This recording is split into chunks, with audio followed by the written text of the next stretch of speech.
بسم اللہ الرحمن الرحیم الحمد للہ رب العالمین والصلاة والسلام علی سید المرسلین وعلی آلہ وصحبہ اجمعین اما بعد۔ ہم اور آپ جو ہے اپنے ایمان کا ثبوت دیں، کوئی بھی حالات آ جائیں، جتنے بھی حالات آ جائیں، جیسے بھی حالات آ جائیں، جس طریقے کے حالات آ جائیں، ان تمام حالات کا مقابلہ ایمانی قوتوں کی بنیاد پر کرنا ہے۔ ایمانی قوتوں کی بنیاد پر اس طور پر کیا جائے گا، ایمان پر آدمی گامزن رہے، ایمان پر قائم رہے، ایمان کے دائرے کے اندر رہے۔ ایمان کے دائرے میں سے یہ بھی ہے کہ ہماری مسجدیں آباد ہوں، لیکن ہماری صورتحال یہ ہے کہ ہماری مسجدیں خالی ہیں۔ نماز تو ہمیں ہر حال میں پڑھنا ہے، مرتے وقت تک پڑھنا ہے۔ مسجدوں کا خیال کیا جائے، مسجدوں کے تقاضے پر عمل کیا جائے، مسجدوں کی اہمیتوں کو سمجھا جائے، اور مسجدوں کے اندر آنے کی پابندی کی جائے، اور مسجدوں کے تقاضوں پر عمل کیا جائے، اور مسجدوں کے تقاضے پر جب عمل کیا جائے گا تو ہماری مسجدیں آباد ہوں گی، اور یہی ہماری مسجدیں ہمارے لیے دعائیں کریں گی۔ جب ہمارے لیے دعائیں کریں گی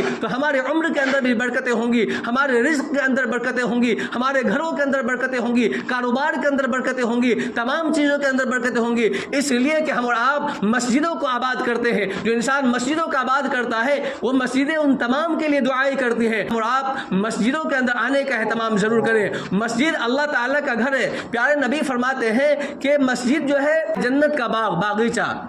اللہ کے رسول فرماتے ہیں کہ جب تم جنت کے باغ سے گزرو تو خوب چرو، خوب چرو۔ تو چرنے کا مطلب کیا ہے؟ چرنے کا مطلب یہ ہے جب آدمی مسجدوں میں آئے تو اچھے کام کرے، عبادتیں کرے، نماز کی پابندی کرے، نماز کا اہتمام کرے، قرآن کی تلاوت کرے، ذکر و اذکار کرے، تو جو آدمی جنت کے باغ میں آئے گا وہ جنت میں ضرور جائے گا۔ جو آدمی جنت کے باغ میں آئے گا وہ جنت میں ضرور جائے گا۔ اور اللہ کے رسول مسجدوں کو جنت کا باغ قرار دیتے ہیں۔ ہم یہ چاہتے ہیں کہ ہم جنت میں جانے والے بن جائیں، ہم یہ چاہتے ہیں کہ جنت کے مستحق ہو جائے، تو جنت کے باغ میں آنا پڑے گا۔ اور جنت کا باغ اللہ تبارک و تعالی مسجدوں کو بنایا ہے، اور دنیا کے اندر یہ مسجدیں ہیں۔ آخرت کے اندر مسجدیں نہیں ہے کہ مرنے کے بعد مسجد میں نماز پڑھی جائے گی۔